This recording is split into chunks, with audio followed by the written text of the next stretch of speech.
تفصیل سے میں نے بیان کیا اور اس میں تفصیل میں جانے کی میرے پاس وقت نہیں ہے. اگر میں دلائل بیان کروں نا، واقعات بیان کروں تو آپ حیران ہو جائیں، لیکن اس طرف نہیں جاتا. ایک چیز،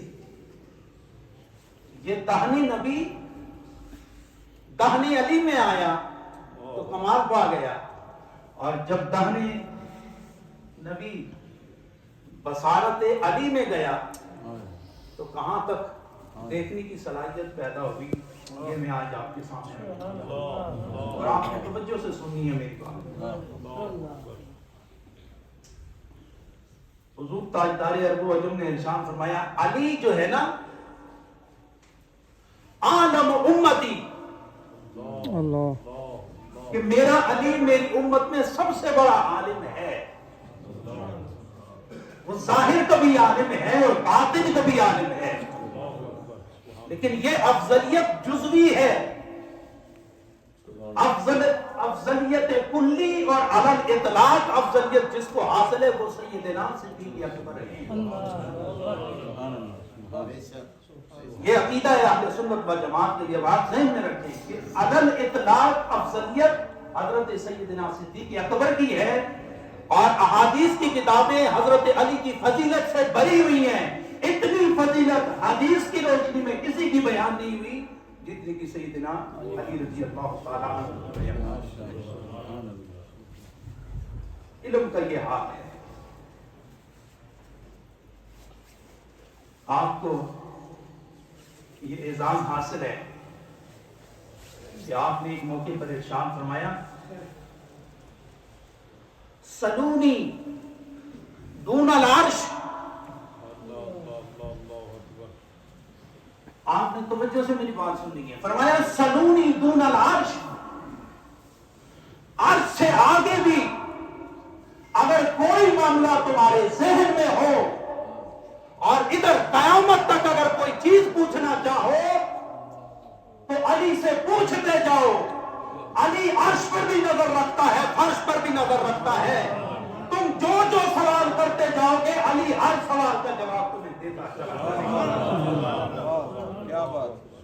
یہ دو شخصوں نے دعویٰ کیا ہے، ایک کا دعویٰ کرنے والا نبی ہے اور دوسرا دعویٰ کرنے والا اسی نبی کا علی ہے. اور کسی صحابہ اہل بیت میں یہ دعویٰ کسی نے نہیں کیا کہ پوچھتے جاؤ مجھ سے میں جواب دیتا جاؤں گا. ایک محمد عربی نبی اور دوسری طرف حضرت علی رضی اللہ تعالیٰ عنہ. آپ نے ایک موقع پر ارشاد فرمایا، واللہ لا تسألونی عن شیء یکون الی یوم القیامہ الا حدثتکم بہ.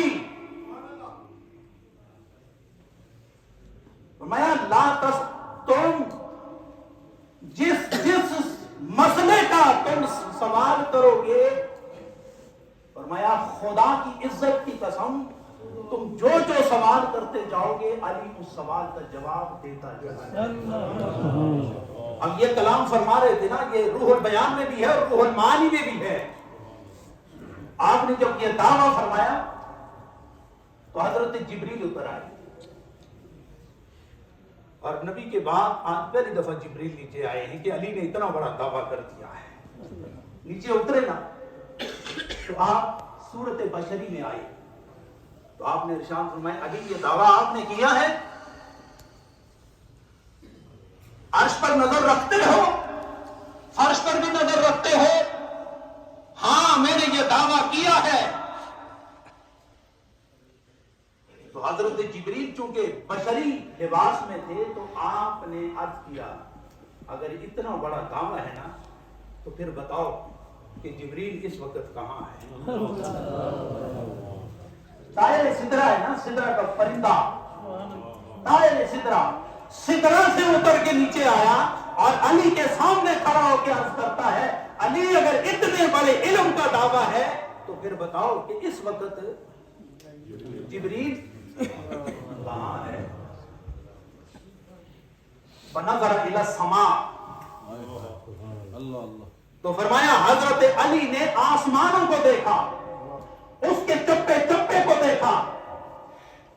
ثم نظر الی الارض، پھر یہ 7 آسمانوں اور 7 زمینوں کو دیکھا کہ کہیں نظر نہیں آیا، تو پھر ستاروں پر نظر ڈالی کہ کہیں جبریل ستارہ بن کے کہیں لٹک نہ گیا ہو، پھر زمینوں کو دیکھا کہیں نظر نہ آیا، کہیں قطروں کو دیکھا کہ قطرہ بن کے سمندر میں نہ گر گیا ہو، کہیں ذرہ بن کے صحرا میں نہ چھپ گیا ہو، کہیں پتا بن کے کسی درخت سے لٹک نہ گیا ہو، تو بار بار دیکھا، جبریل کہیں نظر نہیں آیا۔ تو جب آپ نے نظر ولایت سے دیکھا تو فرمانے لگے فَلَعَلَّهُ أَنْتَ جبریل، مجھے ایسا لگ رہا ہے کہ آسمانوں کو دیکھا، زمینوں کو دیکھا، جبریل کہیں نظر نہیں آیا، ایسا لگ رہا ہے کہ جبریل میرے سامنے کھڑا ہے، ایسا لگ رہا ہے کہ جبریل میرے سامنے کھڑا ہے۔ تو جبریل نے بھی کہہ دیا واقعی جبریل آج نبی کے علی کے سامنے کھڑا ہے، آج اس علی کی بارگاہ میں ہم ہدیہ عقیدت و محبت پیش کرنے یہاں آئے۔